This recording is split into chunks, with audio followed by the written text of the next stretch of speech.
close your eyes. Let the room you are in become quieter than it already is. Let the screen dim or turn away from it, or let your eyelids fall to the place where they have been wanting to fall all evening. The story I am about to tell you does not require your eyes. It requires only the part of you that listens, the part that hears a name spoken slowly and feels the weight of the life behind it before any detail has been given. There were 5 of them, 5 figures assembled across the years of a kingdom's brightest age, each one carrying a different shape of the same essential quality, the willingness to place themselves between what they loved and whatever came for it. They did not arrive at the same time. They did not come from the same places. One of them was not even from Hallownest at all. She had travelled from distant lands beyond the kingdom's borders, from somewhere the law calls only land serene, and she brought with her a quality of devotion so foreign to the underground that even her speech carried the rhythm of somewhere else. But the Pale King found each of them, recognised what each of them was, and gathered them into the shape that history would remember, a circle of 5, standing at the centre of the civilization he had built, each one the finest expression of a quality the kingdom could not survive without. They were called the 5 great knights of Hallownest. Their names are Hegemol, Drya, Isma, Ze'mer, and Ogrim. And each of those names, by the time a small and silent knight descends through the well at Dirtmouth and begins walking through the ruins of what they once protected, has become a different kind of ghost, a different shape of absence, a different answer to the question that all great stories about protectors eventually arrive at: what happens to the guardian when the thing they guarded is gone? One of them sleeps somewhere deep in the stone, stripped of the great armour that once made him the most imposing figure in the kingdom. One of them died in a garden, surrounded by the bodies of the enemies she took with her. Her last thought a single word preserved by the dream nail: protect. One of them gave herself so completely to the place she was guarding that she became it, became the warmth, became the tree, became the air itself.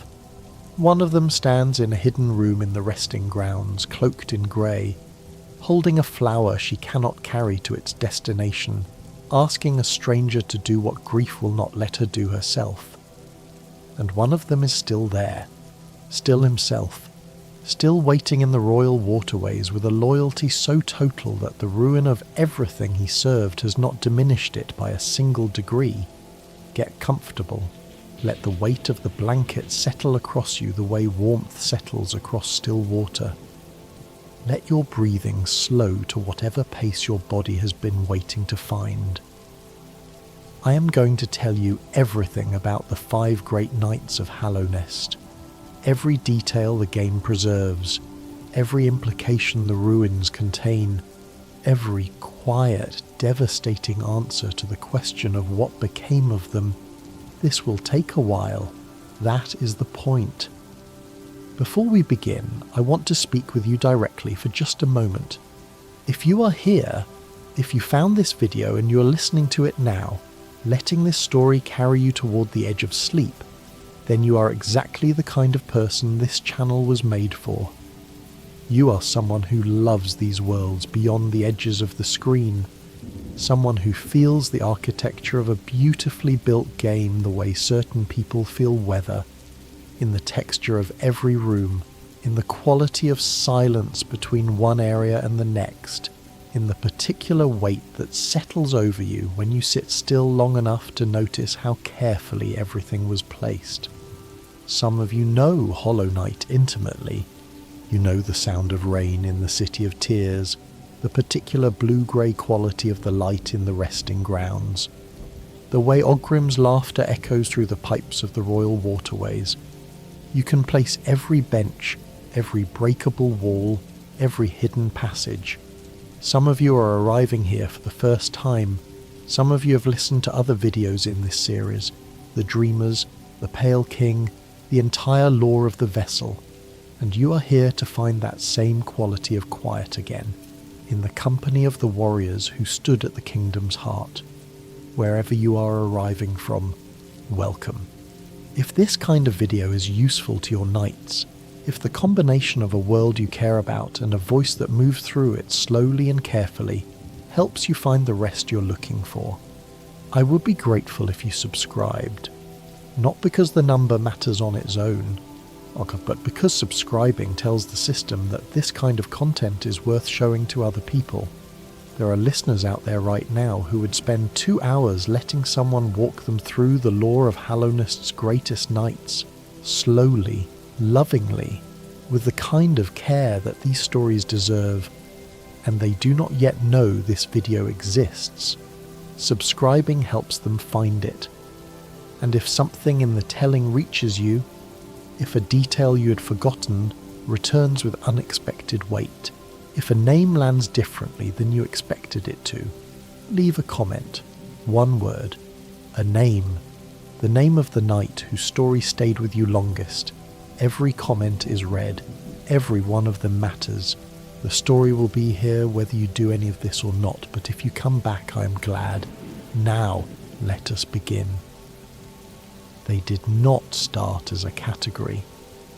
Before they were the 5 great knights, before the title existed, before the Pale King had gathered them and recognized them and named them as a collective, each of them was simply a person with a particular quality so thoroughly expressed that it had become indistinguishable from identity.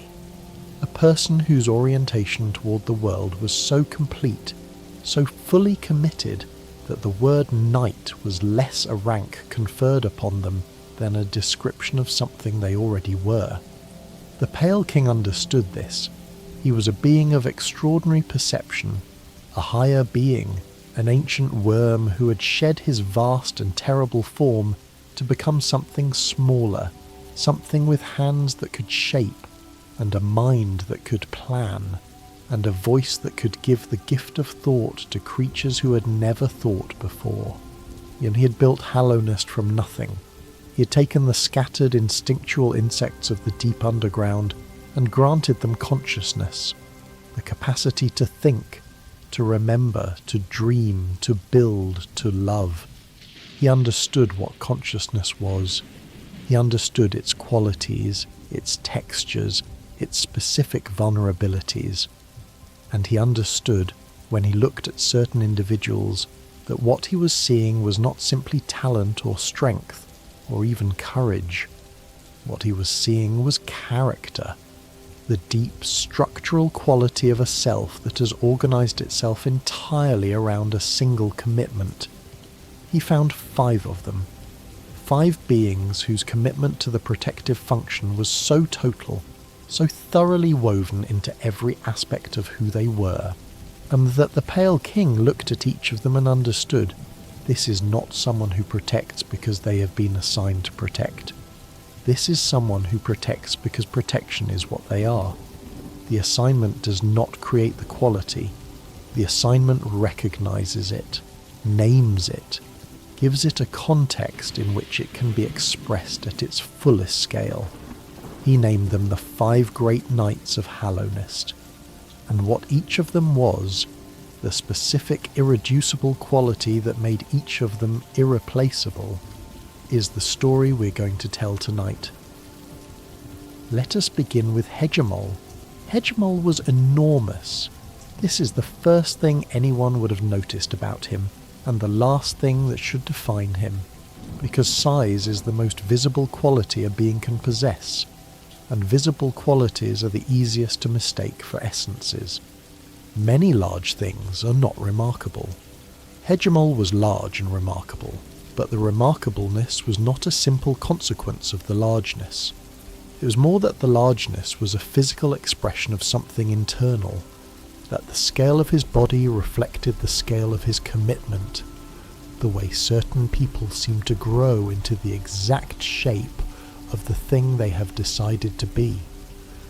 His armour was a thing of considerable weight and considerable design. The plates of his shell overlapped in the manner of something built to absorb impact rather than deflect it.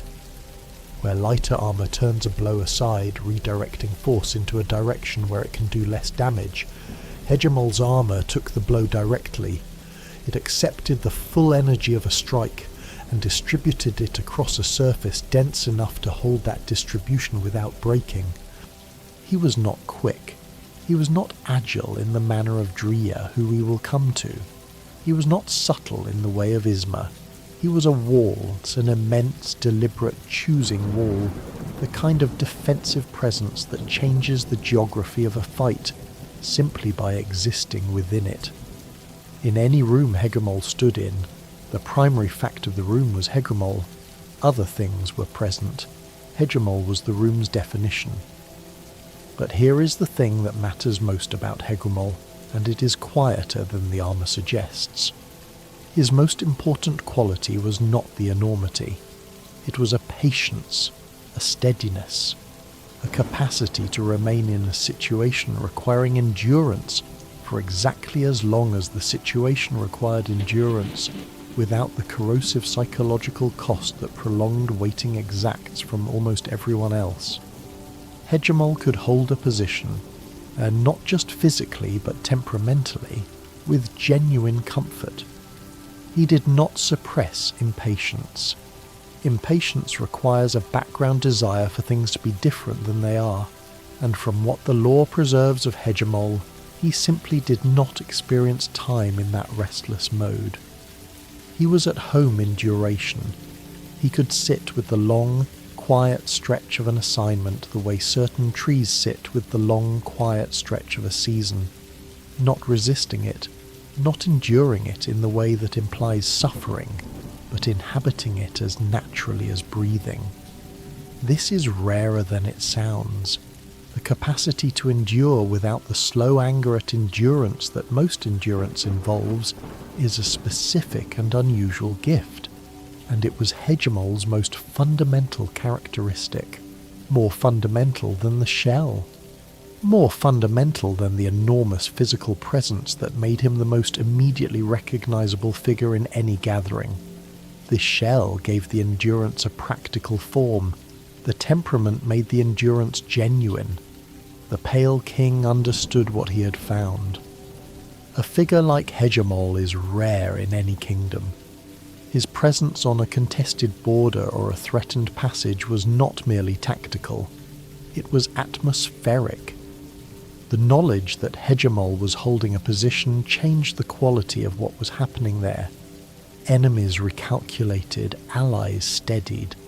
The physical fact of someone that committed to the protective function, in a form built specifically to fulfill it, is more than a resource. It is a declaration, spoken in a language that does not require words, that this place will not fall easily, then that whoever wants what is being guarded here will have to earn the taking of it in full. Hegemol was Hallownest's most immovable declaration that the kingdom intended to remain, and what happened to Hegemol is one of the quietest devastations in all of Hollow Knight. His armor was stolen, not in battle, not through some grand confrontation that the ruins preserve in scorch marks and shattered stone. While Hegemol slept, while the great knight had retreated into the deep places of the underground, into the dormancy that the spreading infection drove several of Hallownest's most powerful beings toward, something small found him. A maggot. A creature so far beneath the scale of Hegemol's world that in the kingdom's functioning days it would not have merited a second glance. A maggot, frightened and weak, desperate to protect its own siblings from the dangers of a kingdom falling apart around them, discovered the sleeping knight in his unattended armor, and the maggot took it. This is the creature the game calls the false knight. When the knight descends into the Forgotten Crossroads, the first major area of the game, the crumbling corridors that once connected Hallownest's surface to its deeper regions, the first significant boss encounter is against a massive armoured figure swinging an enormous mace. It looks fearsome, It looks like something that belongs in that armour, something powerful enough to justify the weight and the scale and the imposing presence, but it is not. Beneath the shell, operating the armour with the desperate, clumsy energy of something far too small for what it is wearing, is the maggot. A tiny or terrified creature that stole the armour of a great knight because it wanted to be strong enough to keep its family safe. When you defeat the false knight, the armour cracks open and the maggot tumbles out. And later, in a hidden corner of the crossroads, you can find its body, small, curled still, surrounded by the other maggots it was trying to protect, mourning it in the only way they know how. If you dream nail the maggot's remains, you enter the dream of the failed champion. The dream version of the fight is harder, more desperate, more frantic. The maggot's dream of what it wanted to be, the version of itself that was actually worthy of the armour it stole. And when you defeat the failed champion, the maggot's spirit speaks. It speaks of wanting to be strong, of wanting to protect the ones it loved, of finding the sleeping knight's armour and seeing in it the possibility of becoming something that could stand between its family and the things that threatened them. This is Hegemol's tragedy, and it is devastating precisely because of how quiet it is. The greatest knight of Hallownest, the most physically imposing protector the Pale King ever found, was not defeated in combat. He was not overthrown. He was not consumed by the infection. He fell asleep, in the patient, enduring manner that was always his way, and while he slept, the thing that made him recognizable was taken by something that needed it more urgently than he did. Not out of malice, out of love. The maggot did not steal Hegemol's armour to conquer or to destroy. It stole the armour for the same reason Hegemol wore it, to protect something vulnerable. The armour endures.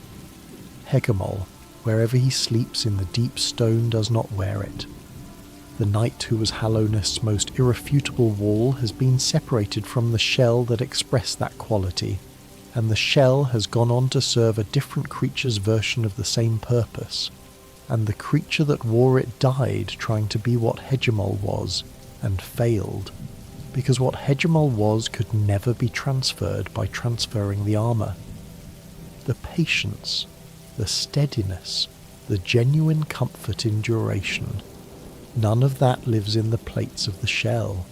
It lived in the being who inhabited it, who is sleeping now somewhere in the deep places, unaware that the armour he built his life around has been worn and broken and mourned over by a creature he never knew existed. There is something in this that cuts deeper than a dramatic last stand would. And the most transferable qualities, the visible ones, the armour, the imposing physical presence, were transferred, and they meant nothing without the person who gave them meaning. The form survived without the self, and the form, in the hands of something that was not Hegemol, could not do what Hegemol did, because what Hegemol did was never about the form. Sleep, Hegemol. Wherever you are in the deep stone, in whatever small chamber you found when the world above became something your patience alone could not hold against. Sleep in the manner that was always yours, without restlessness, without the corrosive ache of waiting for something to change. The armour is gone. The knight you were is not the armour. The knight you were is still there, still patient, still vast, somewhere beneath all of that ancient rock. Drya is the second of the 5, and her story is the one the game preserves with the most direct physical clarity. Because unlike Hegemol's slow disappearance into dormancy, Drya's ending is located. It is specific. It is preserved in the evidence of where the knight finds her body, and what surrounds it, and the single word the dream nail draws from her remains. She died in the Queen's gardens, and the word the dream nail preserves is protect. Before that final word, there was a life. And the central fact of that life was devotion. Not devotion in the diffuse sense of someone who cared generally about the kingdom and its people, but devotion in the most specific and concentrated sense. Drya was the personal protector of the White Lady, the Queen of Hallownest, the Pale King's partner, the other parent of the vessels, the being who tended the Queen's gardens with a care that made them bloom in colours too warm for the underground stone they grew from. The White Lady was Drya's assignment, and more than her assignment. Her purpose, her orientation, the person she had decided to stand in front of with the full weight of everything she was. Where Hegemol's protection was territorial and atmospheric, the wall that changed the character of a border simply by being present on it, Drya's protection was personal. She positioned herself between the White Lady and the world with the precision of someone who had thought carefully about exactly what that positioning required, and had concluded that it was where she belonged entirely. Her fighting style reflected this precision. Where Hegemol absorbed Drya cut, she was not heavy armour and endurance. She was controlled lethality, the kind of warrior whose effectiveness comes not from the raw force of any individual strike, but from the economy with which each strike is placed, the exactness of timing, the understanding of how much force is needed and precisely where to apply it so that nothing is wasted. She was fast where Hegemol was immovable. She was surgical where he was geological. In the vocabulary of warriors, she was a blade in the truest sense, something that, when properly applied, accomplishes its purpose with the minimum necessary means. But the precision was the instrument. The commitment was the music.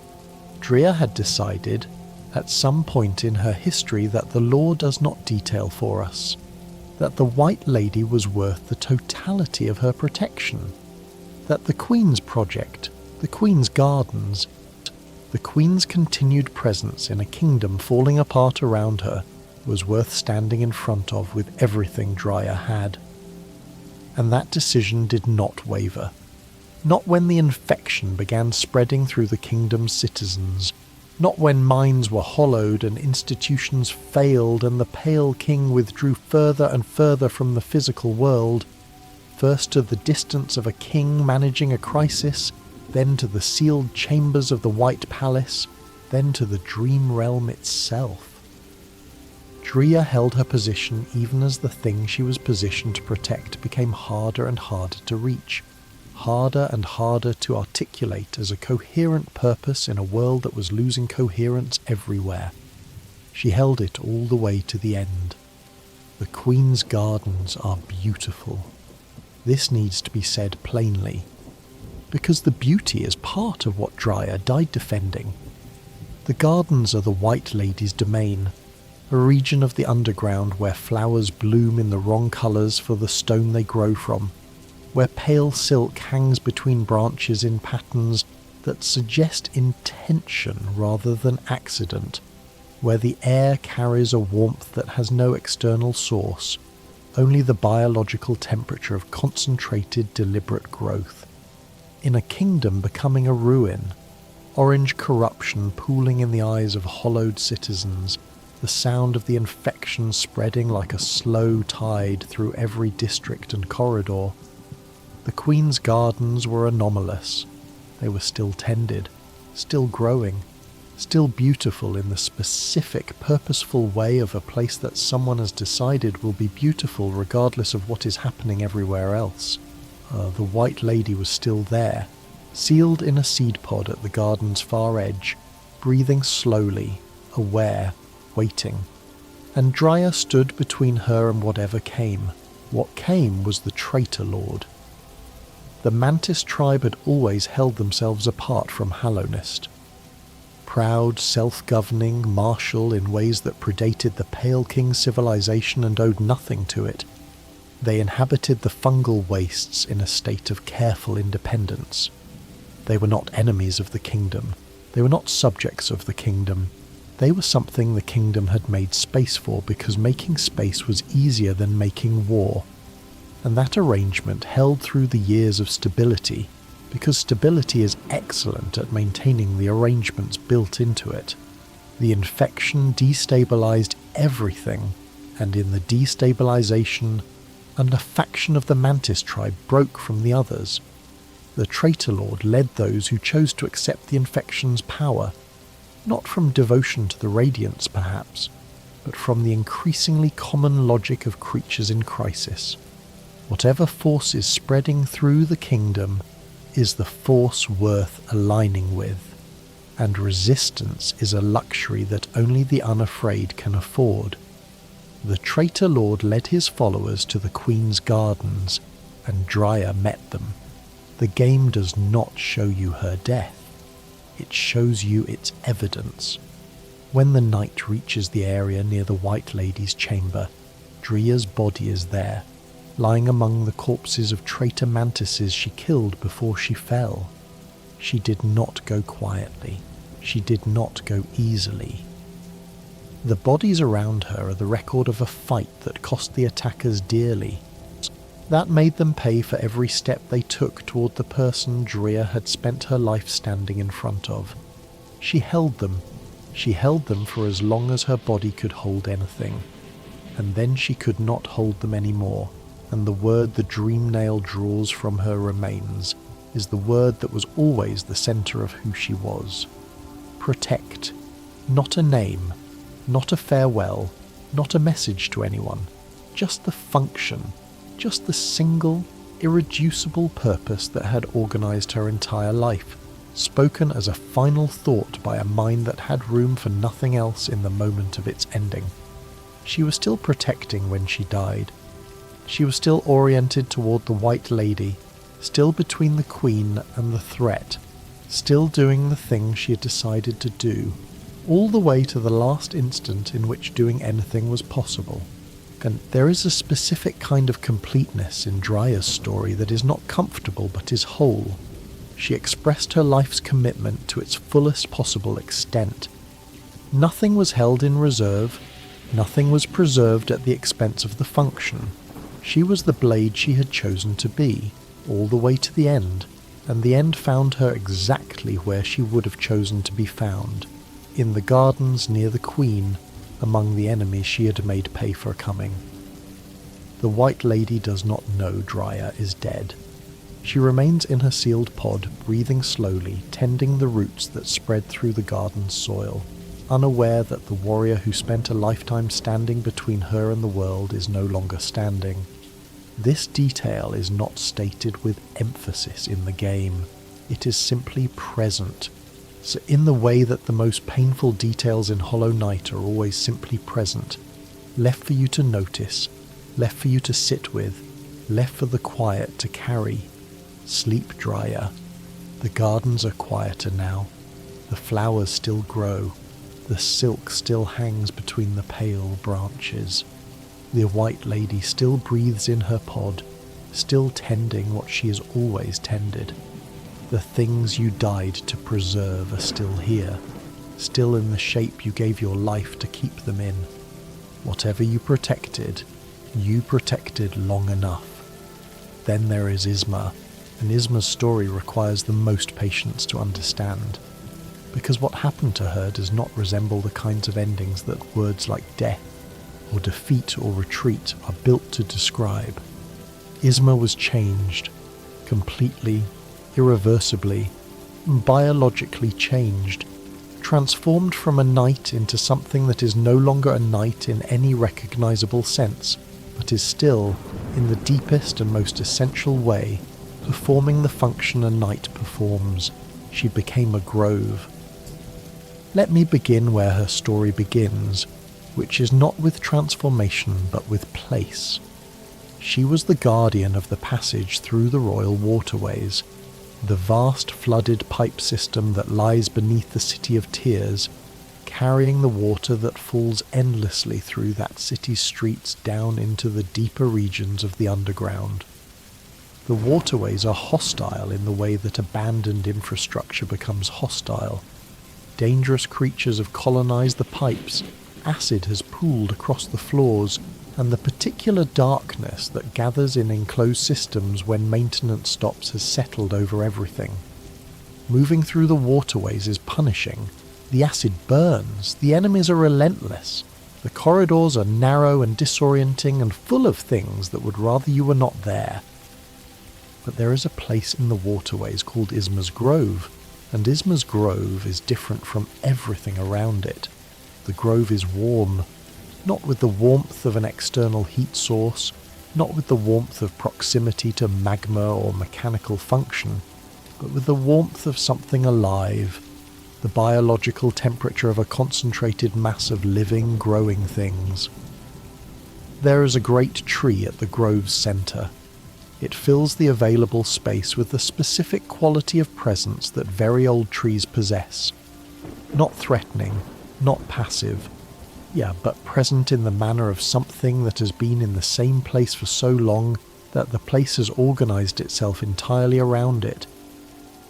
The roots of this tree spread beyond the visible walls of the grove, through the stone and the soil, into the waterways beyond, connecting the grove to the surrounding environment through the slow, patient language of underground growth. And the acid that covers the floors of the royal waterways does not touch you in the grove. This is the crucial fact. The burning, damaging substance that makes the waterways so punishing is neutralized here. In the warmth of the grove, the acid cannot harm you. Why? Because of what Isma became. At some point during the crisis, during the spreading infection, and during the slow collapse of every institution and every defense the kingdom had built, Isma underwent a transformation. Not a metaphorical transformation, a literal, physical, complete biological change. She gave herself to the grove, or the grove accepted what she gave, or the two processes were the same process. And the result was that the knight who had been assigned to guard this passage became the passage itself. She became the tree. She became the warmth. She became the specific quality of the air that neutralizes the acid and makes the grove safe to pass through. Her protection became ambient, where Drya's protection was expressed through combat, through the direct physical interposition of a capable warrior between threat and protected thing. Isma's protection became the atmosphere of the place itself. She is in the warmth. She's in the quality of the air. She's in the roots that spread through the stone. She's not metaphorically inhabiting the grove. She literally constitutes it.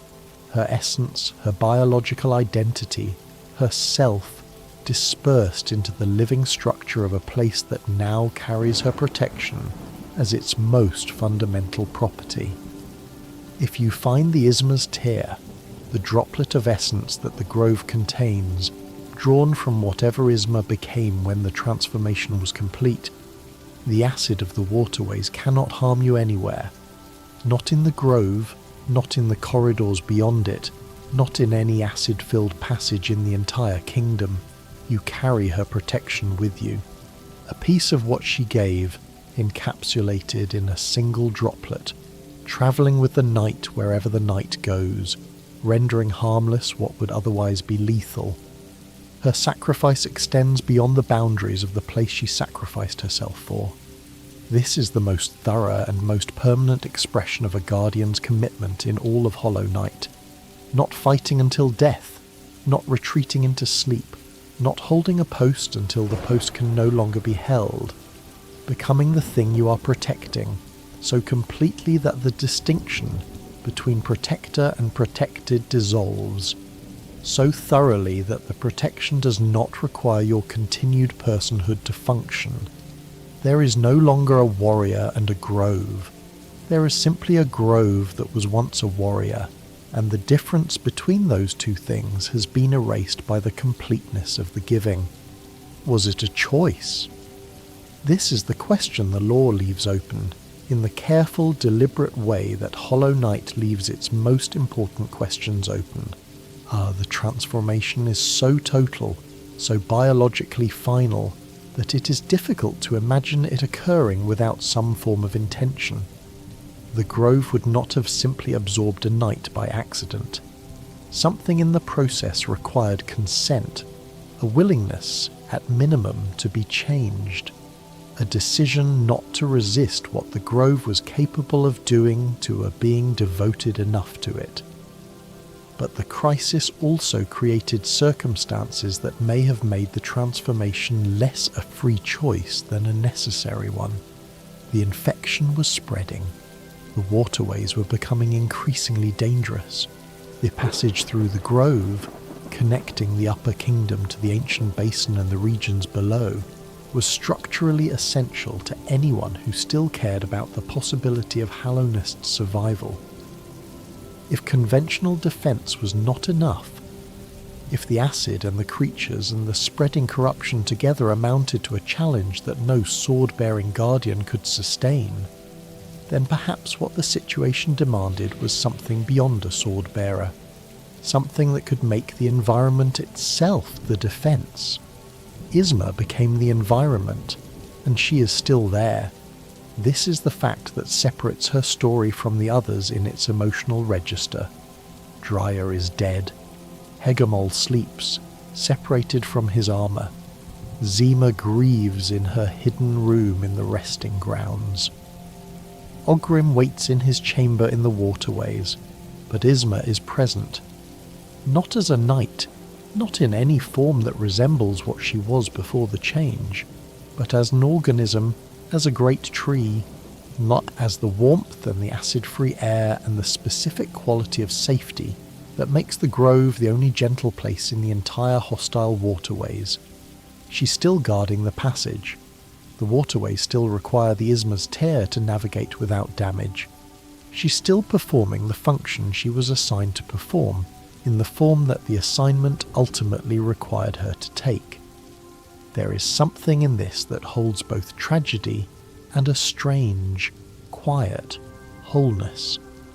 The tragedy of irrevocability, of a becoming that cannot be undone, and the wholeness of a commitment so fully realized that it erased the boundary between the person and the purpose. Ogrim knows. Ogrim, the last of the 5 great knights still fully himself, stationed in the royal waterways. He is near her. The lore suggests that he chose his position in the waterways at least partly to remain close to the grove, to guard the place where Isma gave herself, to keep watch over what she became, even though what she became no longer needs a guard in the way that a person needs a guard. In his dream, when you face the White Defender, Ogrim's dream form, the version of himself that exists at the peak of his devotion, the dream nail reveals what he carries. He speaks of Isma. He says her name with the particular weight of someone who lost not just a comrade but something closer. He says, Isma, I miss you. The pause in that line, the hesitation, the way the sentence cannot quite complete itself, as though the grammar of the feeling exceeds what the available words can carry. Like that pause tells you everything the lore does not say directly about what Isma meant to Ogrim, and what it cost him to watch her become something that is still here, but is no longer someone he can speak to, no longer someone who can hear his name for her and know who is saying it. She is Isma's grove. The grove is Isma. The night carries a droplet of her, and where the night goes, something of what she became goes with it, offering safe passage through the acid that would otherwise make the journey impossible. Rest, Isma, or grow, which is the form that rest takes for something that became a tree. Feel the roots spreading through the stone, patient and slow, the way all deeply committed things are patient and slow. Feel the warmth of the grove radiating outward into the cold, hostile pipes around it. The passage is still safe. The ancient basin is still reachable. You're still doing what you gave everything to do, and what you gave has not been wasted, and will not be wasted, for as long as the stone holds and the roots grow, and the warmth persists in the place where you chose to become something permanent. The fourth of the 5 great knights is Ze'mer, and Ze'mer is the one whose story is told almost entirely in the language of what has been lost. She was not from Hallownest. This is the detail that separates her from the other 4 before any other detail is considered. Hegemol, Drya, Isma, Ogrim. They were creatures of the underground, beings who existed within the Pale King's domain and were shaped by the civilization he built. Ze'mer came from somewhere else. The lore refers to her origin as Land Serene, a place beyond the borders of Hallownest, beyond the tunnels and the caverns and the deep stone passages that constitute the only geography most of the kingdom's inhabitants have ever known.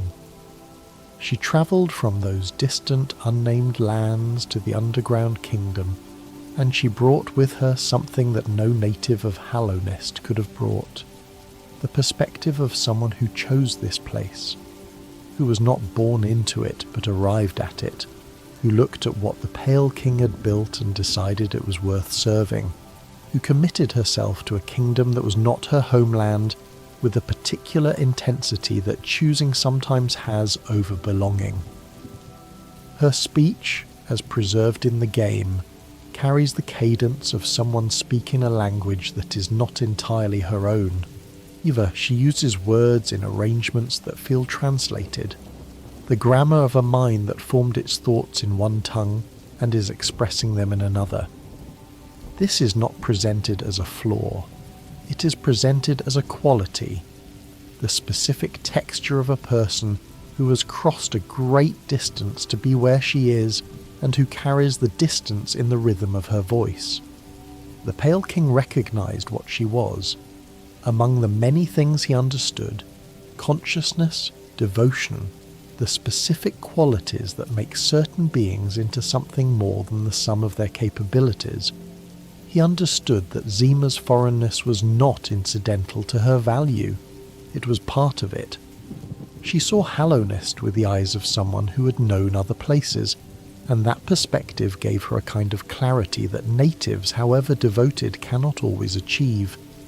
She loved the kingdom with the love of someone who had travelled to find it, which is a love that carries within it the memory of all the places that were not this place, and the specific, deliberate quality of having chosen this one. She was named among the 5 great knights, and she served, and then she fell in love. The person Ze'mer loved was the daughter of the traitor lord, a young mantis, a member of the mantis tribe that held itself apart from Hallownest in the fungal wastes. The traitor lord's daughter, the child of the very being who would later lead his faction to accept the infection's power and turn against the kingdom Ze'mer served. The relationship was forbidden. The mantis tribe's pride, their fierce independence, their refusal to be absorbed into Hallownest's civilization, all of this made the union between one of Hallownest's great knights and a daughter of the mantis unacceptable to the tribe. Ze'mer was an outsider twice over, foreign to Hallownest, and foreign again to the mantis who viewed Hallownest itself as foreign. The traitor lord's hateful kin, as Ze'mer's dialogue describes them, rejected her. They rejected the relationship. They rejected the idea that their lord's daughter could love someone whose allegiance belonged to the kingdom the mantis had spent generations holding at arm's length. What happened to the traitor lord's daughter is preserved in the only way Hollow Knight preserves its most devastating losses, through a grave. A small, quiet grave in the Queen's Gardens, unmarked except by the game's environmental design, waiting for something that has not yet arrived. Ze'mer could not reach it. By the time the knight encounters Ze'mer, and this is the correction that matters, because the original telling placed her in the wrong location, she is in the resting grounds. Not the royal waterways. The resting grounds, Hallownest's region of graves and memorials, the place where the dead are remembered with the careful geometric language of a culture that understood death as something worth organising the living's relationship to. She's found her way to a hidden room, accessible through a broken tomb and a concealed passage, and she is there, cloaked in grey, still, carrying the particular posture of someone who has stopped moving because every direction leads towards something she is not ready to face. She's called the Grey Mourner. That is the name the game gives her. Not Ze'mer, Great Knight of Hallownest. Not the warrior who travelled from land serene to serve a foreign king. The Grey Mourner, the name tells you what she's become, and what she has become is grief. She asks you to carry a flower.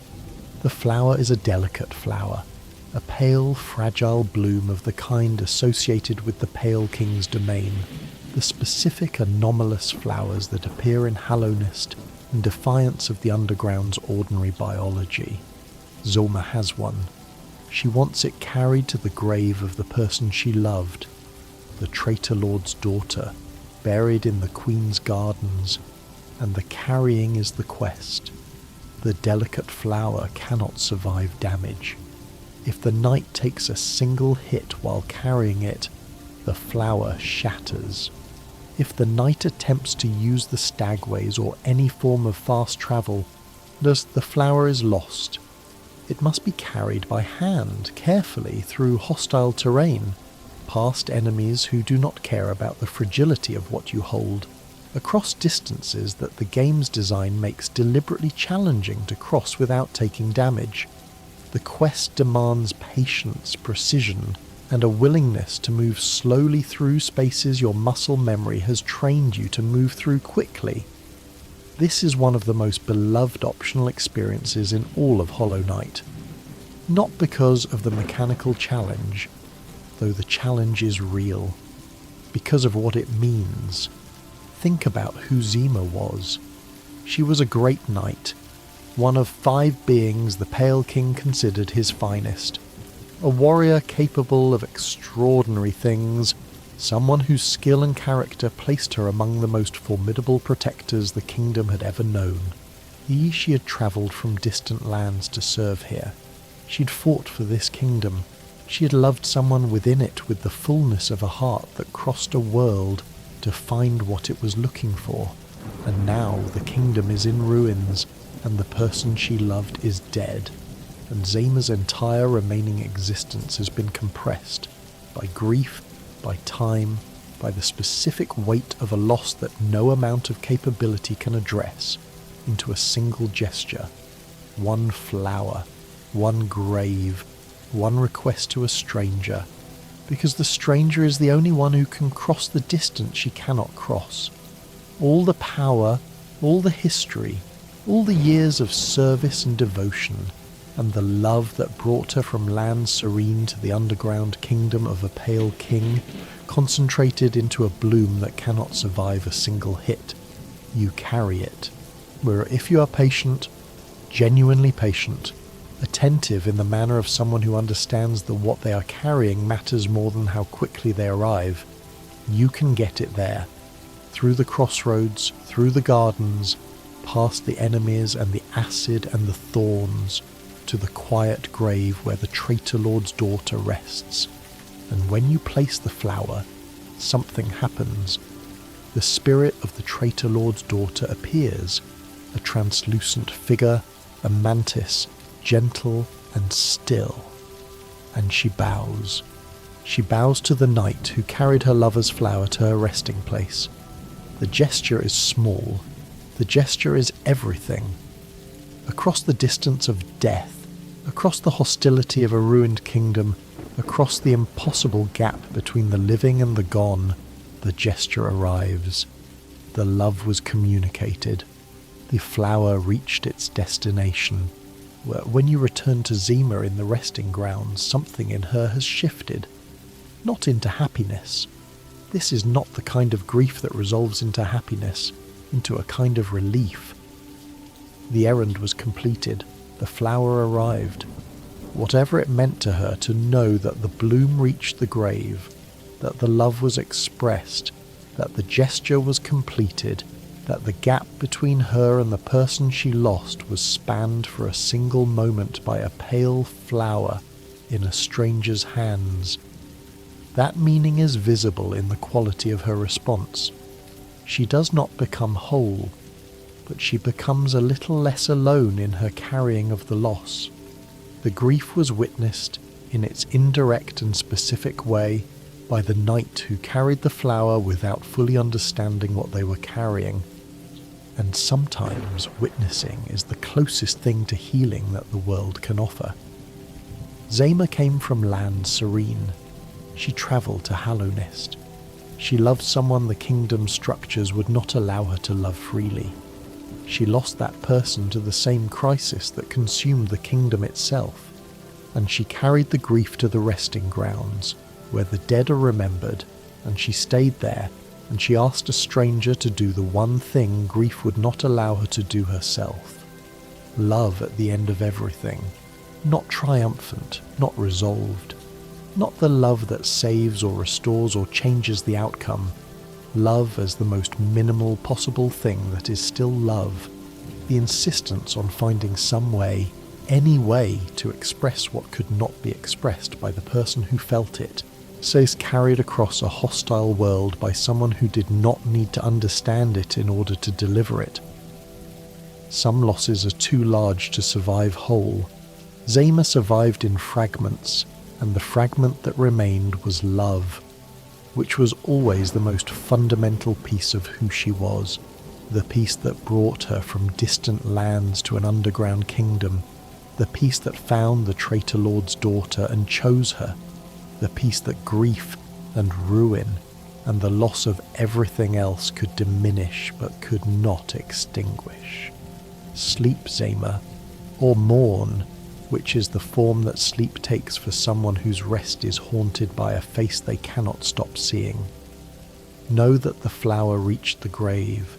Know that the love arrived. The gap between you and the person you lost cannot be closed entirely, but it was spanned for a moment by a pale bloom. Carried carefully through a hostile world, placed at the stone where she rests, it was enough. The last of the 5 great knights is Ogrim, and Ogrim is different from all the others in a way that none of their differences prepare you for. Ogrim is still himself. This is the most important thing about him, and in the context of Hallownest's ruins, where the crisis has transformed everyone remaining into something harder to recognise, where knights have been separated from their armour, or dissolved into trees or reduced to grief. The fact that Ogrim is still entirely recognisably fully himself is the most extraordinary thing any of the 5 great knights has managed. He is in the royal waterways. He has been there for a long time. The chamber he occupies is not the headquarters of a warrior maintaining a dignified defensive position. It is a chamber he has been filling, gradually and thoroughly, with refuse, with waste, with the accumulated discards of the waterways pipe system, collected and deposited through some process that Ogrim has actively participated in. He is a dung beetle. The game calls him the Dung Defender. He has been managing the waste of the royal waterways as though this is a task worth performing, because in the absence of every other task he was built to perform, this is the one that remains available to him, and Ogrim does not know how to do nothing. This sounds absurd.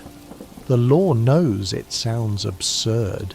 The game's design acknowledges it with a gentleness that makes the absurdity endearing rather than diminishing. The specific humour of a great warrior who has found purpose in the most humble available material, who brings to the management of the waste the same full commitment he once brought to the defence of a kingdom. There is pathos in it. There is gentle comedy in it.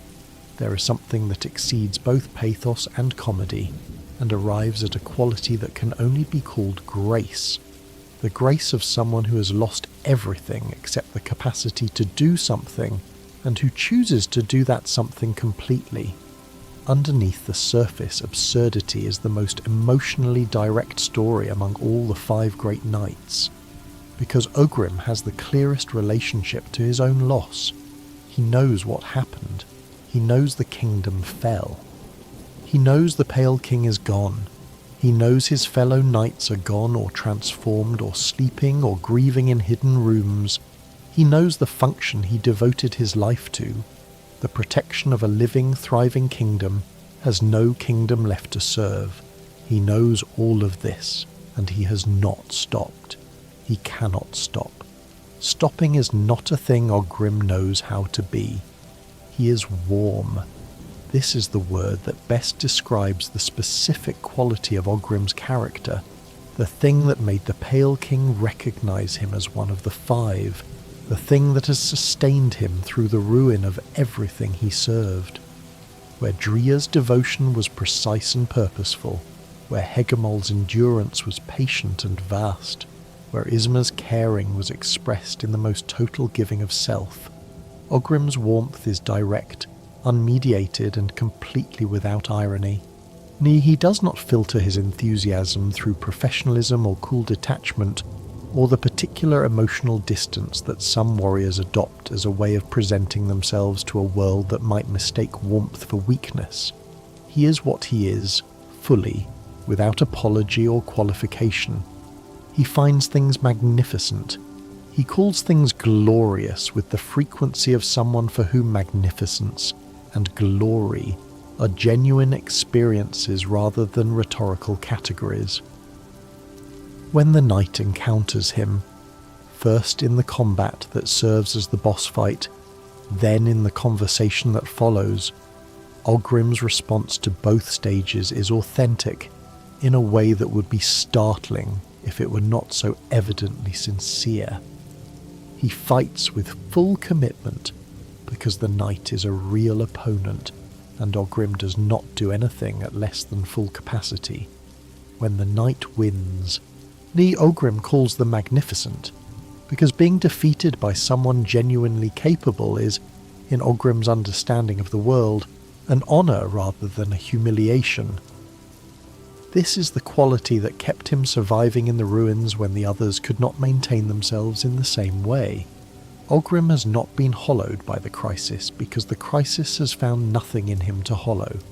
The infection targets the interior, the self, the specific quality of consciousness that makes a mind into something the Radiance's light can enter and fill and consume. Ogrim's interior is too robust, too dense, too thoroughly and consistently itself to be easily entered. Some cells are built of such unalloyed material that the kind of pressure that dissolves complexity simply finds no gap to work through. Ogrim is fully himself all the way through, with no ambivalence, no fracture, no space between what he feels and what he expresses, and the infection, which requires a crack to enter, has found no crack. He stayed. When Hegemol retreated into sleep, when Drya fell in the gardens, when Isma became the grove, when Ze'mer withdrew into her grief, Ogrim stayed. He found a chamber in the royal waterways near the grove where Isma gave herself, and he settled into it, and he began doing what was available. In a hidden area beneath his boss arena, Ogrim has created something. He has crafted statues, 5 of them, out of the only material he has, dung. 5 careful, deliberate figures, shaped with the attention of someone who remembers exactly who each of them was and who wanted to make a record. His fellow great knights, preserved in the most humble medium imaginable, by the only one of them still present enough to remember. The statues are not elaborate, they do not need to be. They are the work of someone who carries the memory of his companions and refuses to let that memory exist only inside his own mind, who needed the memory to be physical, to be present in the room with him, to be something he could look at and know that the people it represents were real. He believes, or behaves as though he believes, that the Pale King will return, that hallowness will be restored, that the 5 great knights will have their function again. In his dream, When the knight dream nails his sleeping form and enters the space where the white defender exists, the idealized version of Ogrim at the peak of his devoted service, the dream nail reveals what he carries in his deepest self. He speaks to the Pale King directly. He says, "Your Majesty, have faith in me." He says, "My king, I believe in you. I believe in Hallownest. My devotion will never falter." He says, "We will all be together once more, whether this is genuine belief or the sustaining framework of someone who cannot survive without a structure of meaning. The game does not adjudicate." It presents Ogrim's faith without commentary, without irony, without the narrative distance that would allow you to see it as delusion rather than devotion. Ogrim holds his belief with the same full commitment he brings to everything, and whether the belief is warranted is less important than the fact that it is functional. It keeps him present. It keeps him warm. It keeps him himself. He mentions Drya and Isma by name in his dream dialogue. He says, "Drya, I miss your wisdom." And then, with a pause that the text preserves and that carries more weight than any full sentence in the game, "Isma, I miss you." The knight's arrival in the waterways is, for Ogrim, the first thing that has happened in a very long time. Not the right thing. The Pale King has not returned. The kingdom has not been restored. The Five have not reassembled. But something. Someone capable, moving through the waterways with the quality of a being on a genuine errand. Someone who tests him and defeats him and accepts the result. Someone who is doing something in a world where nothing has happened for longer than Ogrim can easily count. After the fight, Ogrim's response to the knight carries the quality of someone choosing actively to interpret the encounter as a good sign. Because Ogrim needs good signs. Because he is the kind of being for whom need and charitable interpretation are not in conflict. Who can look at the available evidence and find the most hopeful reading without experiencing that reading as dishonest. The knight is here. The knight is capable. That is enough to sustain the function a little longer. Ogrim, the most loyal of the 5 great knights, sits in his chamber in the royal waterways, warm, enormous, slightly absurd, utterly intact, and he waits. He waits for the world to need him again in the specific way he was built to be needed. He waits near the grove where Isma gave herself, guarding the memory of what she was with the same devotion he brings to everything. He waits with his dung statues of the 5, the only memorial they have, crafted by the only one of them still capable of crafting anything. He should not have to wait alone.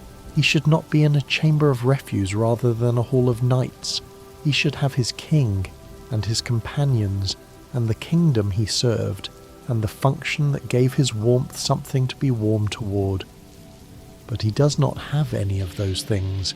He has himself, which is the one thing the crisis could not take from him, and he has the memory of the others, and he has the belief, unshakable, irrational, magnificent in its stubbornness, that this is not the end. Sleep, Ogrim. Or rather, do not sleep. Ogrim would not sleep. Ogrim would stay awake and alert in his chamber, ready for whatever came next, the most wakeful guardian in a kingdom of the dormant. Rest then, in whatever way rest takes for someone who finds resting difficult. The kingdom is quiet. The Pale King is at peace in his throne in the dream realm. The 5 great knights have each found their own form of ending. Yours, Ogrim, is not over yet. There is something that needs to be said about what the 5 great knights meant as a whole, as a collected institution, as an organisational fact of the Pale King's kingdom, before we let their individual stories settle into silence. The Pale King did not build an army. He built 5 relationships. Each of the 5 great knights was chosen individually, recognized individually, assigned individually. But the Pale King was wise enough to understand that protection is not a single thing, that the function of keeping a kingdom safe requires multiple, distinct, complementary qualities, and that no single warrior, however extraordinary, could embody all of them simultaneously. Hegemol's endurance without Drya's precision would be a wall with no blade. Drya's precision without Ogrim's warmth would be a blade with no heart. Isma's total giving without Hegemol's patience would be a sacrifice made too quickly, before the endurance of alternatives had been fully explored. Ze'mer's love without the grounding presence of the others would be a devotion with no anchor. Together they constituted something that exceeded the sum of what each of them was individually. The Pale King saw this. He understood, in the way that builders understand the relationship between materials, that placing the right quality in the right position relative to the other qualities produces a structure more resilient than any individual element. Hegemol held the borders. Drya stood at the Queen's side. Isma guarded the essential passage. Ze'mer brought the clarity of an outsider's devotion. Ogrim brought the warmth that made all of it feel worth doing.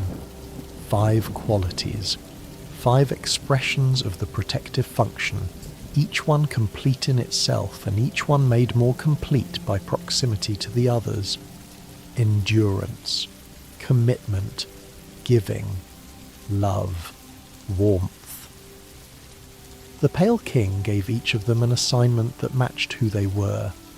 This is the mark of a builder who understands that the most powerful force in any structure is not raw strength, but the precision of placement, the rightness of putting a specific material in the specific position where its qualities can be most fully expressed.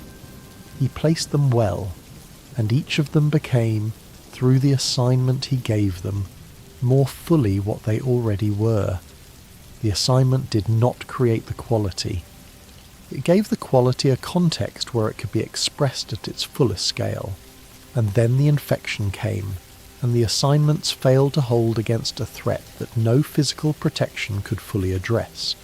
And each of them carried the quality that had always distinguished them into the failure, into the specific character-expressive way that each of them met the impossible. Hegemol withdrew into the deep endurance of dormancy, the most extreme expression of the patience that had always been his defining trait.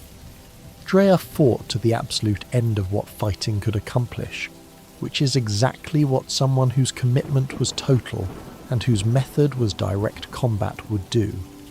Isma gave everything in the most literal and complete sense, because giving completely was always her tendency. Ze'mer carried the grief rather than setting it down, because her love was the most fundamental thing about her, and love in the form she experienced it does not know how to release what it holds. Ogrim waited, warm and intact, in the ruins, because Ogrim does not know how to stop being Ogrim. The crisis did not change what any of them were. It revealed what each of them was, by stripping away everything secondary and leaving only the most essential thing, and the most essential thing turned out to be the very quality that had made the Pale King choose them in the first place. Let us talk about what they were to each other, not as knights serving the same king, not as colleagues sharing a title, but as people who knew each other over time, who shared the specific intimacy of working alongside others who were each, in their own way, extraordinary. They were a company. The law does not give us scenes of the 5 gathered in a room together, no council table, no shared feast, no conversation preserved in a hidden law tablet. Hollow Knight does not work that way. What it gives is evidence. 5 people who, when encountered individually in the ruins, carry themselves with the quality of someone who was once known by others of equal caliber, who remembers what it was to be recognized, not by a crowd or a kingdom, but by 4 specific people who understood what they were looking at because they were the same kind of thing. Ogrim's dung statues tell you this: 5 figures shaped with care, preserved in a hidden room, the physical record of a memory that Ogrim refuses to let exist only inside himself. He remembers each of them specifically enough to shape them. He carries the knowledge of who each of them was, not their public identities, not their titles, but the private knowledge that only companionship over time can produce. The knowledge of what Hegemol was like when nothing was required of him.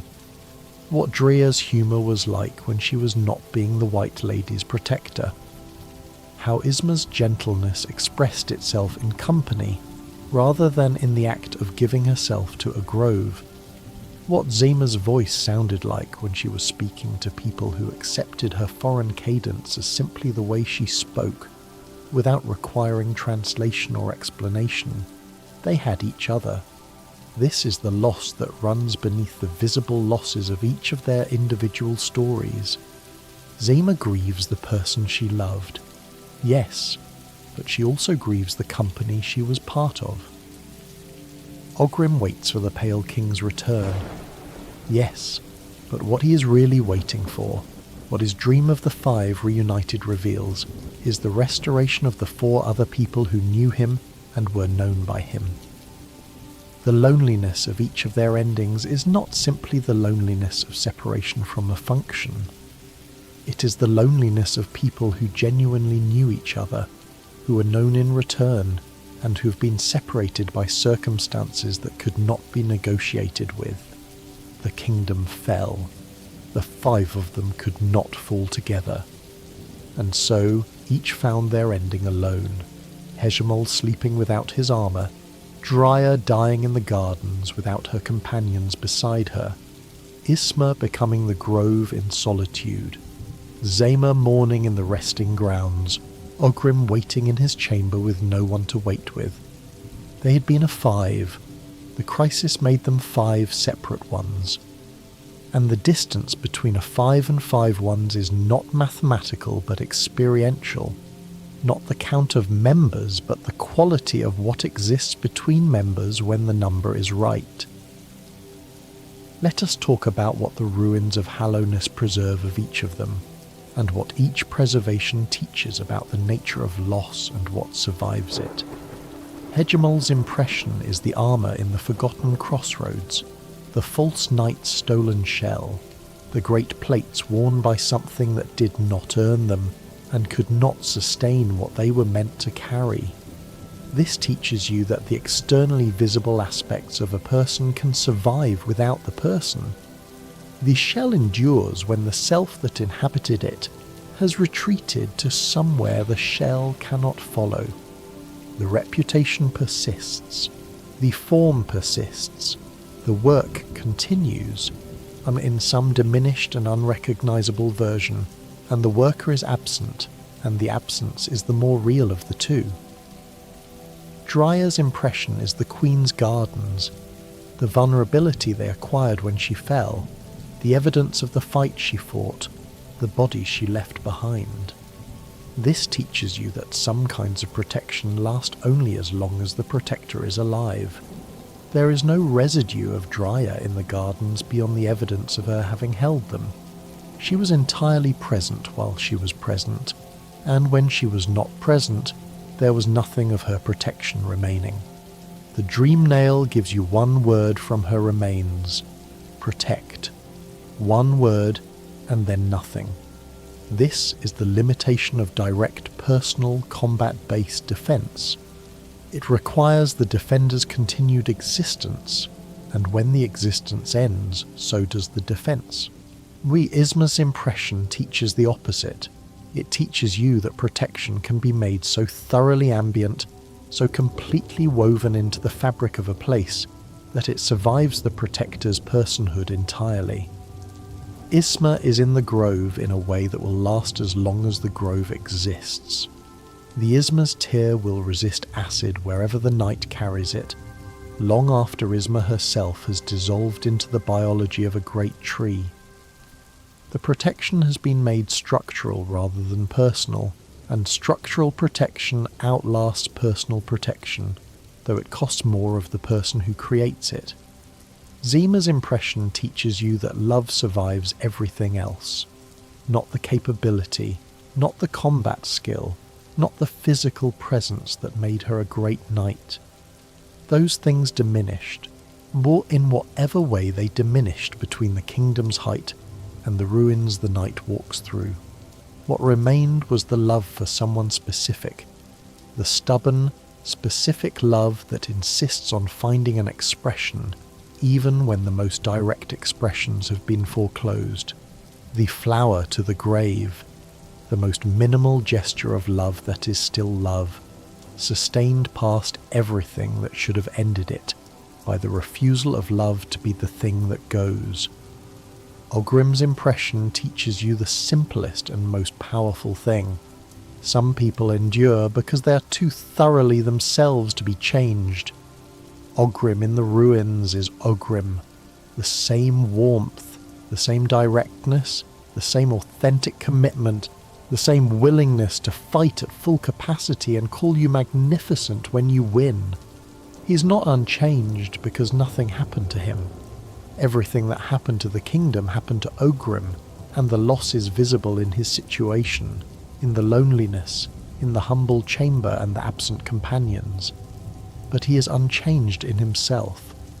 The crisis found no gap in him because there is no gap in him. He is fully himself all the way through, without remainder. 5 impressions, 5 forms of surviving, 5 different answers to the question of what persists when everything that gave life its shape has been removed. Here is what I want you to carry with you as you begin to let go of wakefulness. The 5 great knights of Hallownest were not abstractions. They were people, or the closest the underground has to people. Consciousness-bearing beings with specific loves and specific qualities and specific ways of meeting the hardest moments their lives could produce. They served a king who attempted something extraordinary and who failed in ways that were catastrophic and irreversible. They gave their different versions of everything in service of that attempt, and when the attempt failed, they met the failure in the exact mode of who they were. Hegemol with endurance, Drya with commitment, Isma with the totality of giving, Ze'mer with love, Ogrim with warmth. These are not small qualities. They are the most essential things available to any conscious being in the face of loss. The specific, personal, irreducible ways of continuing to be something when everything around you is becoming less. Of remaining in the ruins, the thing you were before the ruins. Of not becoming nothing, even when the world has become something very close to nothing all around you. The underground is growing quieter now. The story has told itself, and the telling has taken the time it needed to take. And the silence that follows a long telling has a specific quality that is different from ordinary silence. It is the silence of a space that has been filled and is now resting, the way a room rests after a conversation that mattered. Let that silence settle over you the way the darkness settles over the deep corridors of Hallownest. Not the darkness of emptiness, the darkness of depth, the kind that exists at the bottom of very old places, where the stone has been holding itself still for longer than anyone can measure, where the silence is so complete that it has become a kind of presence rather than an absence. The City of Tears is quiet now. The perpetual rain still falls through the streets, but the streets are empty, and the sound of the water on stone has the quality of something that has been happening for so long it has become indistinguishable from silence. The rain does not know it is raining. It simply falls, the way all things that have been falling for a very long time simply fall, without decision, without intention, without the awareness that falling is what they are doing. Below the city, The royal waterways carry their acid through the corridors. The pipes are dark. The creatures that colonize them move in their slow, hostile patterns, unaware of the kingdom that built the pipes, or the civilization that once flowed through them.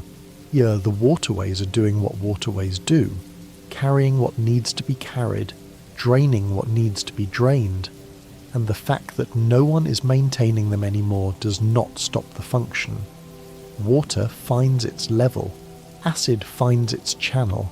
The infrastructure of a fallen kingdom continues to operate in its diminished and unmaintained way, because infrastructure does not require a kingdom to function.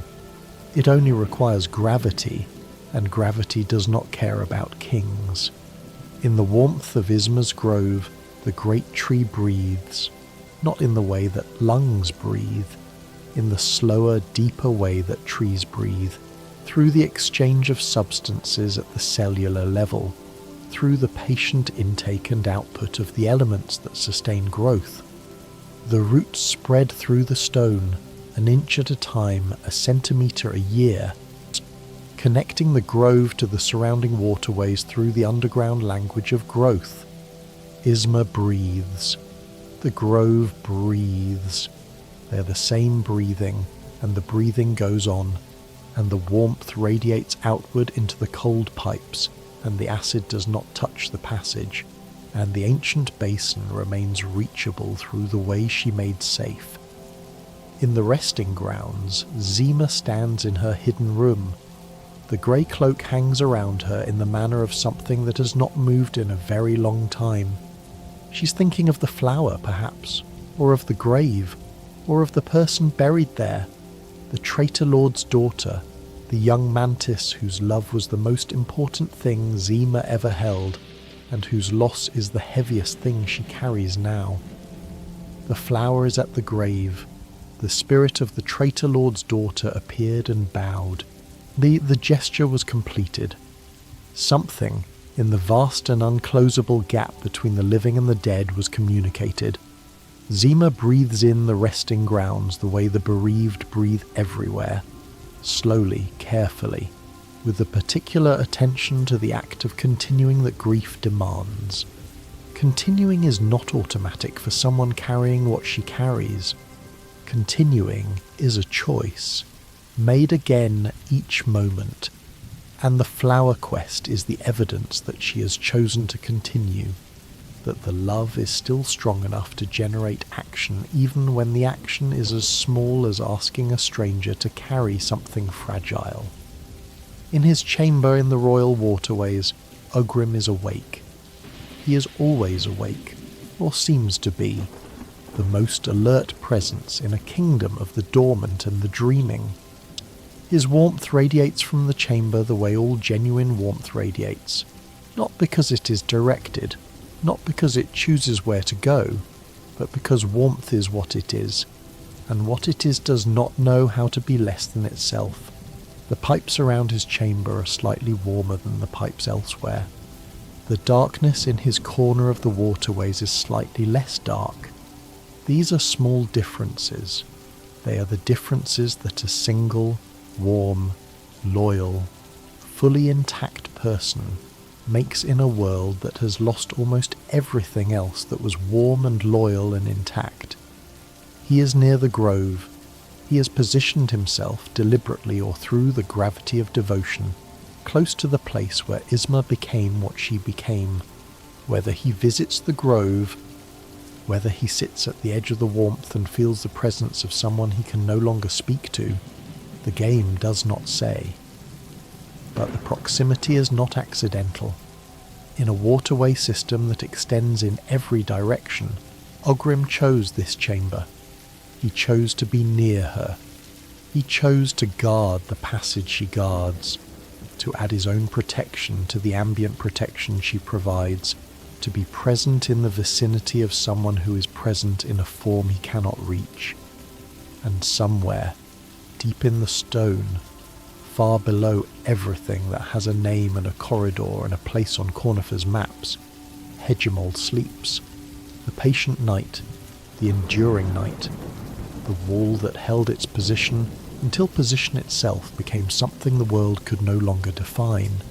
He sleeps in the manner that was always his, without restlessness, without the anxiety of someone waiting for an alarm, without the half-wakefulness that makes most sleep a kind of compromised consciousness. He sleeps fully, the way he did everything fully, in the total, committed, unqualified way that was his nature. The stone holds him. The deep places of the underground, below the places that have names, below the places that the kingdom ever reached, they hold him. He is there, and his armour is not, and the distance between him and the armour is the entire tragedy of his story. But the tragedy does not wake him, because Hegemol's patience extends even to tragedy, even to loss, even to the separation from the thing that made him visible to the world. And in the Queen's gardens, where Drya fell, the flowers still grow. The silk still hangs between the pale branches. The White Lady still breathes in her sealed pod, tending roots that spread through the soil of the gardens, maintaining the beauty that Drya died to preserve. The traitor lord came for the gardens, and Drya met him, and she held the approach long enough to make the holding matter, and then she fell, and the gardens continued, and the White Lady continued, and the flowers are still the wrong colours for the underground, still too warm, still too bright, still evidence that someone once cared enough about beauty to make it grow in a place where beauty had no natural business existing. The 5 great nights are in their places. This is the image I want you to hold as you let the wakefulness leave. Not the image of them at the height of the kingdom, though that image exists in the dream realm, preserved by the memory of what they were. Not the image of them in their moments of greatest crisis, though those moments are preserved in the ruins. The image of them now, in the quiet that has settled over everything. Hegemol sleeping in the deep stone, Drya at rest in the evidence of her final defence, Isma warm in her grove, Ze'mer standing in the resting grounds with her grief and her love, Ogrim awake and loyal in his chamber near the grove, each of them exactly where the specific quality of their character brought them, each of them a different answer to the question of how to carry forward the most essential thing about yourself when everything else has been taken away. Let your body settle into the surface it rests on. Let the weight of the blanket be enough. Let the pillow hold whatever tension your head has been carrying, and let the tension drain out of your neck, your shoulders, the small muscles behind your eyes that have been working harder than you realize. The underground is very quiet. The rain in the City of Tears falls through empty streets and gathers in channels that carry it downward, into the waterways, into the pipes, into the slow drainage system that was built by hands that no longer exist to maintain it. The sound of that rain, the soft, continuous, never-ending sound of water falling through an enclosed space, is the sound of a kingdom at rest. Not at peace exactly, at rest. The distinction matters. Peace implies resolution. Rest implies only the absence of effort, the temporary or permanent cessation of the work that was being done, the settling of whatever was in motion into whatever position gravity assigns it. Hallowness is at rest. The Pale King rests in the White Palace in the Dream Realm, on a throne in a room at the top of a structure that no longer exists in the physical world. His body is there, small, pale, the crown still in place, the robes still arranged around him. Whether he is at peace or simply at rest is a question the game holds open, in the way it holds all its most important questions, present, visible, unanswerable, requiring you to sit with the uncertainty. The hollow knight rests in the Black Egg Temple, or has been released from it, depending on which ending the small knight who descended through the well at Dirtmouth ultimately chose. The seal has held or the seal has broken. The radiance has been contained or confronted. The cycle of infection and containment has continued or concluded. The game holds these possibilities simultaneously, and in the space between them, the hollow knight rests. The vessel who was not empty, who endured the impossible for years, who held a seal that was never going to hold forever, with the simple, devastating commitment of a being that did not know how to stop doing what it had been asked to do. The dreamers rest in their long sleep, or have been released from it. Lurien at the top of his tower, watching his city through closed eyes. Monomon in her archive, suspended above the knowledge she spent her life preserving. Hera in the deepness, in the place she ruled. The bargain she made for her daughter's future fulfilled and sealed and permanent. And the 5 great knights rest in their places, each in the specific form that their character made available to them, each carrying the quality that the Pale King recognized and named and trusted, the quality that the ruins of his kingdom preserve with the fidelity that only physical evidence can provide. Hegemol patient in his sleep, Drya complete in her final stand, Isma warm in her grove, Ze'mer loving in her grief, Ogrim, loyal in his vigil.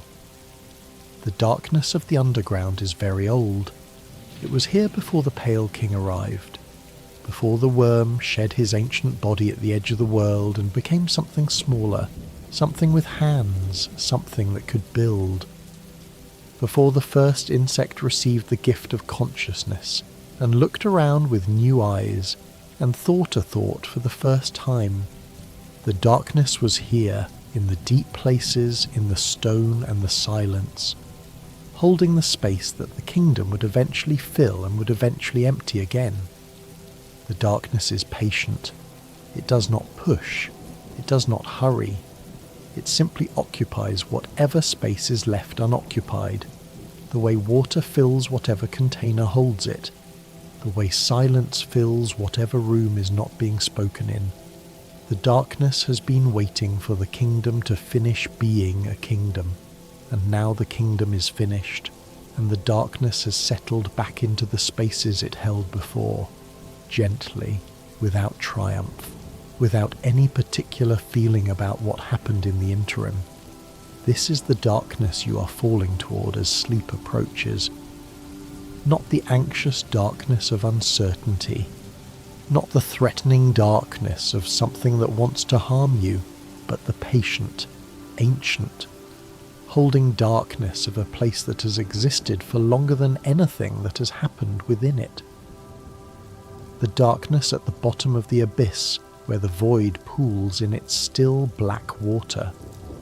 The darkness in the corridors of the resting grounds, where the graves hold their memories and the spirits rest. The darkness in the royal waterways, where Ogrim's warmth radiates outward into the cold pipes and makes a small warm space in the vastness. You are resting in a place that has been held by specific, irreplaceable people, not safe in the sense of free from all harm. Nothing is free from all harm, and the whole history of Hallownest is evidence of that, but held, attended to, protected by the specific expressions of endurance and commitment and giving and love and warmth that the 5 great knights offered to the world they served, and which the ruins of that world preserve in their various forms, as evidence that the protection was real. The impressions are in the stone. The armour is still in the crossroads, carried by a maggot who stole it to protect its family, broken and mourned and remembered. The grove is still warm, Isma's roots spread impatient and slow through the ancient stone, the acid held at bay by the ambient presence of a knight who became her own defence. The flower is at the grave, placed there by a small silent knight, who carried it carefully through hostile terrain because a grieving warrior in the resting grounds asked them to, and asking was the bravest thing Ze'mer had left. The statues are in the hidden room, 5 figures shaped from humble material by the only knight still present enough to shape anything. The only memorial the 5 great knights have, crafted by the one who loved them all, and the loyal knight is still at his post, awake in the quiet, warm in the dark, waiting with the patience of someone who has been waiting long enough that waiting has become a form of devotion rather than a burden. Sleep now. Let the story settle over you the way the deep stone settles over the underground, slowly, completely, with the weight of something that has been accumulating for a very long time. The 5 great knights held what they could hold for as long as they could hold it, in the specific and irreducible mode of who each of them was. This is all any of us can do. This is everything any of us can do. And it is in the end sufficient, not to save everything, not to prevent all loss or heal all harm, but sufficient to be something in the ruins of what was, sufficient to leave an impression in the stone, sufficient to be remembered by whoever walks through the corridors after the kingdom has fallen silent. They were real. Hegemol, patient and vast, sleeping in the deep stone where his endurance has carried him. Drya, precise and total, at rest in the evidence of her final defence. Isma, wholly given, warm in the tree and the acid-resistant air and the roots that spread through everything. Ze'mer, loving and bereaved, holding the grief that love leaves behind when love survives the person it was aimed at. Ogrim, warm and undiminished, still at his post, still himself, still waiting, real, specific, irreducible, preserved in the stone of a kingdom that was built from consciousness and fell to the grief of a forgotten goddess and was found, at the end, by something small and silent that walked through every corridor and paid attention. The underground is quiet now. The dream is waiting for you. Below this moment, patient as the void at the bottom of the abyss, gentle as the warmth in Isma's grove, steady as a knight who does not know how to stop waiting for the world to need him again. Let yourself fall toward it. The 5 great knights keep their watch, Hegemol in his sleep, Drya in her rest, Isma in her warmth, Ze'mer in her love, Ogrim in his vigil. The darkness is not empty, the quiet is not silence, the sleep is not absence, it is the specific held, attended to stillness of a place where specific people gave everything they had to give in the specific mode of who they were, and where the evidence of that giving persists in the stone and the water and the warmth and the flowers and the loyal warrior who will not leave his post. Rest now, completely. The dark is warm, the stone is patient. The love that insisted on finding an expression is still here, in the quiet, in the shape of a story that was worth telling and that you were worth telling it to. Sleep. The 5 great knights of Hallownest hold their places in the deep stone. Hegemol and Drya and Isma and Ze'mer and Ogrim. 5 names, 5 qualities, 5 shapes of the most essential things, preserved in the ruins of a kingdom that was built from light and fell to light and was found at the end, by something made of the dark that understood what the light had been trying to do. They made that finding possible, each in their own way, each in the specific mode of what they were. The kingdom could not be saved, but the ground was held, the impressions were made, the stories were left in the stone for someone to find. You found them.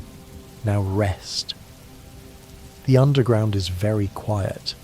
The dream is already waiting, patient as a great tree whose roots extend further than anyone has thought to measure, warm as a light in the deepest dark, steady as a knight who does not know how to stop waiting for the world to need him again.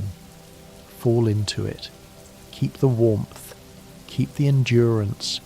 Keep the love that will not accept pure silence. Keep the commitment that holds what it says it will hold. Keep the giving that finds a way. These are the most essential qualities available to any conscious being, qualities that do not require a kingdom to have meaning, that do not require a king to be real, that exist prior to and independent of the circumstances that first give them their most vivid expression. They are what it looks like when something capable of caring decides to care fully, when something capable of loyalty decides to be loyal without reservation, when something capable of love decides that the love is more fundamental than the circumstances that originally made the love possible. The underground is quiet. The 5 great nights are in their places.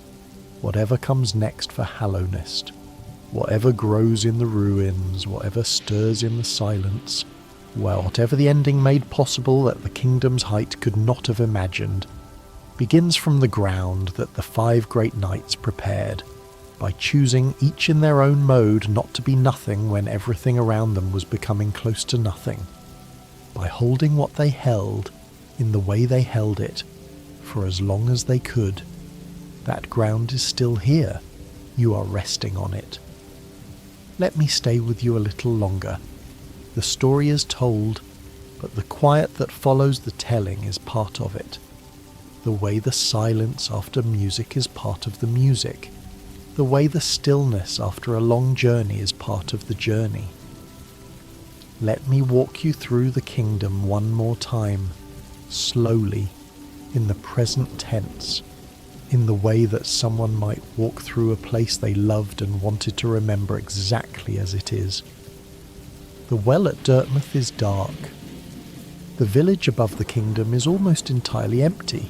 A few residents, a bench, the old elderbug sitting where he has always sat, watching the entrance to the underground with the practiced patience of someone who has seen many travellers go down, and not all of them come back. The wind moves through Dirtmouth with the quality of wind moving through a place that was once fuller than it is now. The buildings still stand, the lamp still burns, elderbug still watches.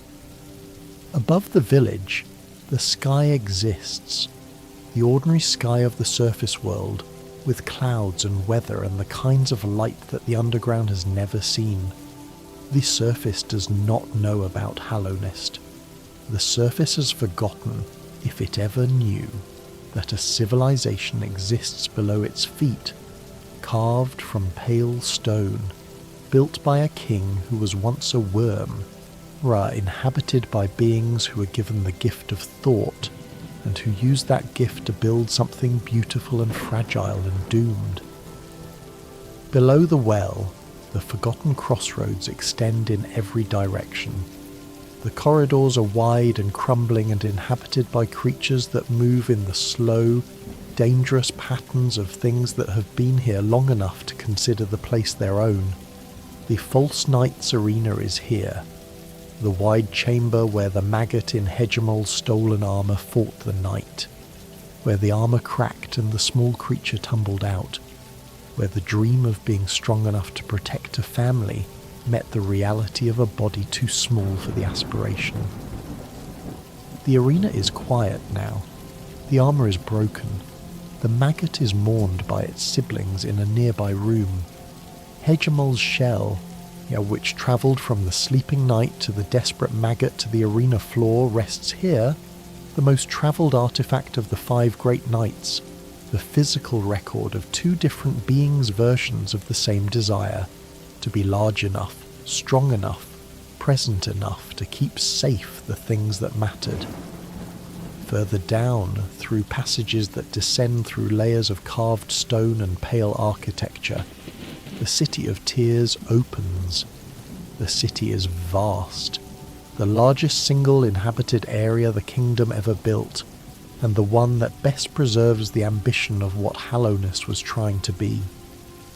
The towers rise toward the ceiling of the enormous cavern that contains them, their windows dark, their balconies empty, their grand staircases leading to doors that open onto rooms that no one enters anymore. The rain falls through everything, and from the great lake above the city, water seeps through the stone ceiling and falls in long unbroken curtains through the streets below. a perpetual rain, a rain that has no weather system behind it, only the slow, constant geological fact of water finding its way through rock. The sound of it is everywhere. The soft, continuous pattering of rain on stone, on metal, on the surface of puddles that have been forming and reforming in the same places for years. The city of tears was where Hallownest citizens lived their fullest lives, where scholars studied in the soul sanctum, where Lurien the Watcher watched from his tower, where merchants sold their goods and travellers rested, and the daily business of a conscious civilization was conducted in the specific, ordinary, extraordinary way that daily business is always conducted, with routine, with purpose, with a background awareness that the routine is occurring inside something built to last. The citizens are gone now. Their shells wander the wet streets, hollowed by the infection, moving in patterns that are the faint, corrupted echoes of the routines they once followed. The rain does not notice. The rain falls on the hollowed the same way it falls on the stone. Water does not discriminate between the living and the lost. The stag stations are silent throughout the city, their bells unrung, their platforms empty. The last stag may pass through, if the night has rung the bells and reopened the routes. The great old beetle travelling the tunnels alone, running routes through a kingdom with no passengers, keeping the network alive because the network is what he is and what he does and what he cannot imagine not doing. The last stag and Ogrim would understand each other if they ever met. They are both creatures who have outlived the purpose that defined them and who have chosen, in the absence of purpose, to continue performing the function anyway, because the function is who they are, and stopping is not something they know how to be. Below the city, the royal waterways open beneath the streets. The pipes are large enough for the knight to walk through, designed to carry the enormous volume of water that the city generates and that must go somewhere. The acid pools on the floors of certain corridors, bright and dangerous, the chemical remnant of processes that the kingdom's engineers once managed and that now operate without management, producing their hazardous byproducts into a system no longer designed to contain them. In the waterways, Ogrim is awake. His chamber is warm, warmer than the surrounding pipes, warmer than the stone, warmer than any part of the waterways has a right to be. The warmth comes from him, from the simple metabolic fact of a living, awake, emotionally present being occupying a space and radiating the thermal evidence of his aliveness into the surrounding environment.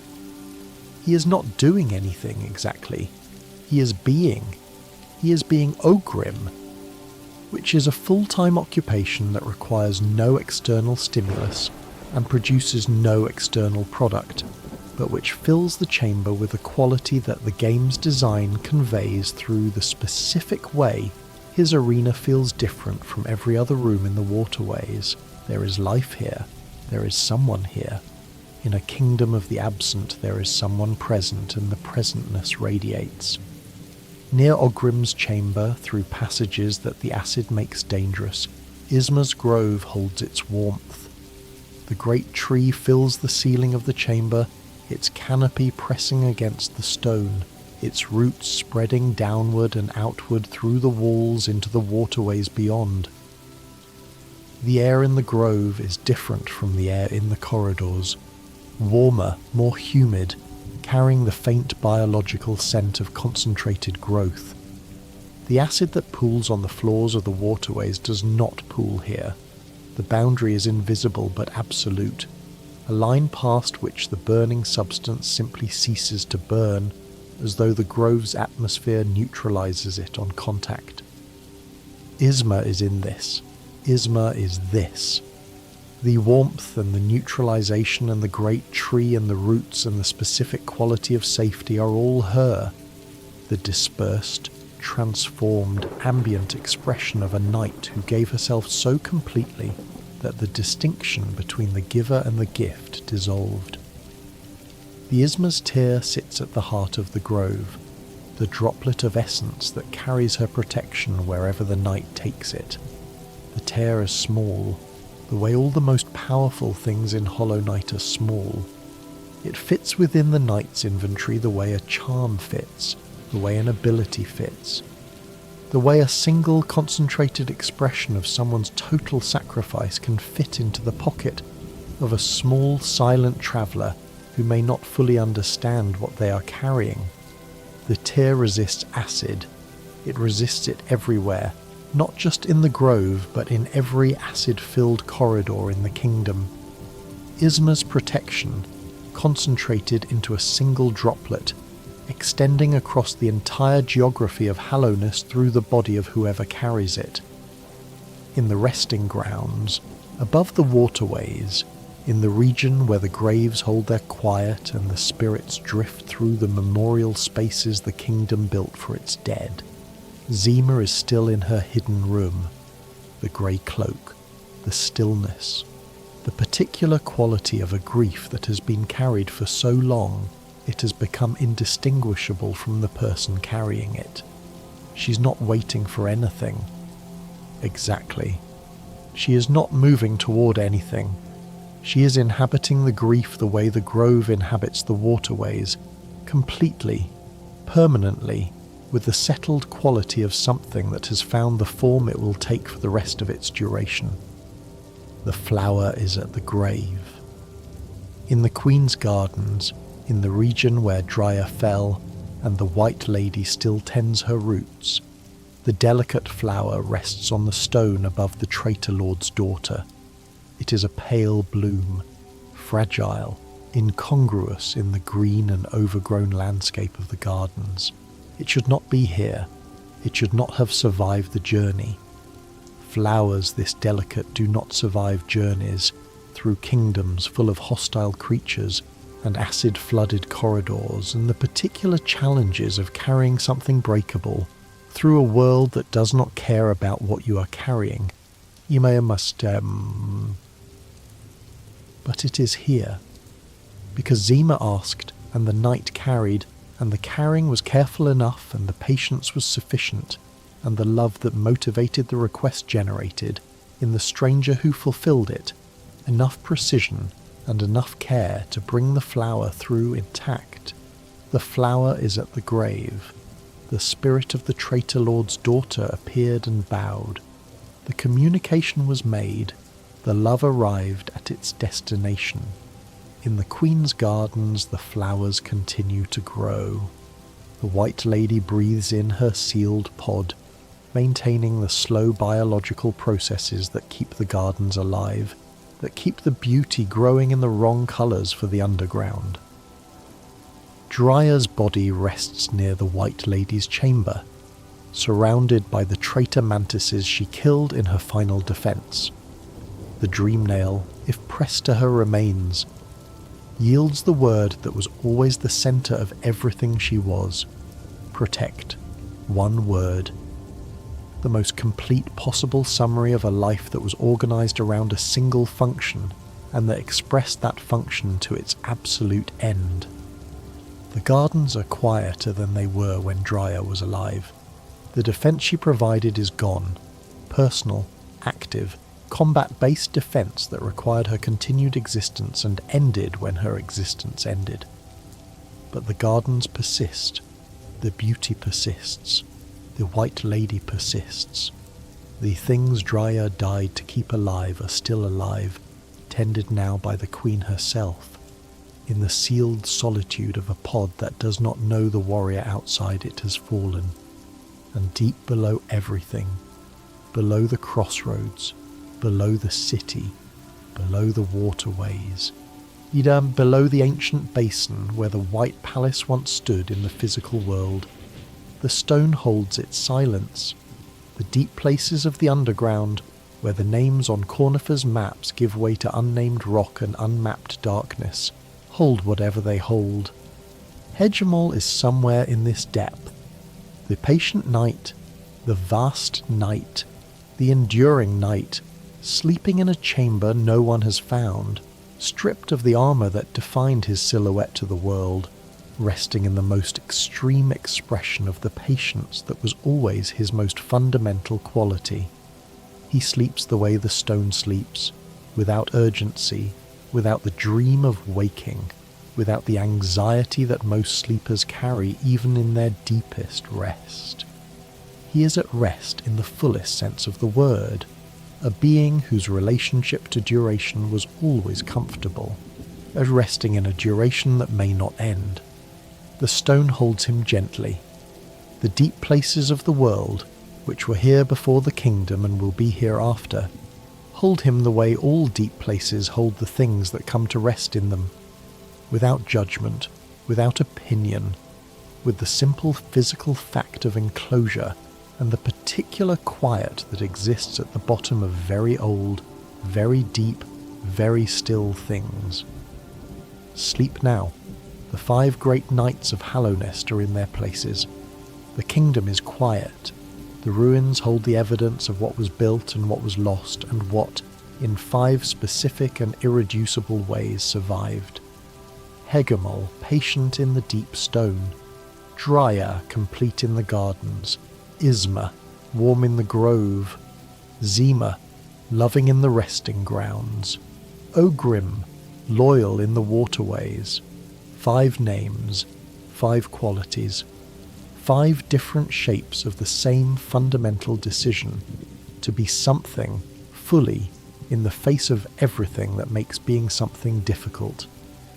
Let that decision carry you into the dark the way it carried each of them, not into nothing, but into the specific quality of rest that comes from having held something carefully for a while, from having given a story the attention it has built to receive, from having moved through a set of rooms and remembered each one and understood what each one was built to hold.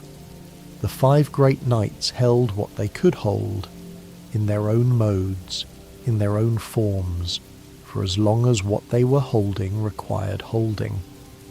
And then, each in their own way, they found the form of rest that their character made available to them. Dormancy, or death in defence, or transformation, or grief, or the warm, wakeful vigil of someone who cannot imagine a world in which the vigil is not eventually rewarded. They held it, and now you have held it too for a little while. You have carried the story through to its rest, which is not an ending in the narrative sense, but a settling, a place where the weight of what has been told can be set down, and what was received from the telling can be kept. Keep the warmth, keep the endurance, keep the love that will not accept pure silence, keep the commitment that holds what it says it will hold, keep the giving that finds a way. The underground is very quiet now. The darkness is patient. The stone is still. The rain falls through the city of tears, and the acid flows through the waterways, and the tree grows in the grove, and the flower rests at the grave, and the loyal knight waits in his chamber, and the patient knight sleeps in the deep stone. Everything that needed holding has been held. Everything that needed telling has been told. Fall into the dark now. It is warm. It is patient. It is held. The 5 great nights keep their watch. Sleep, rest.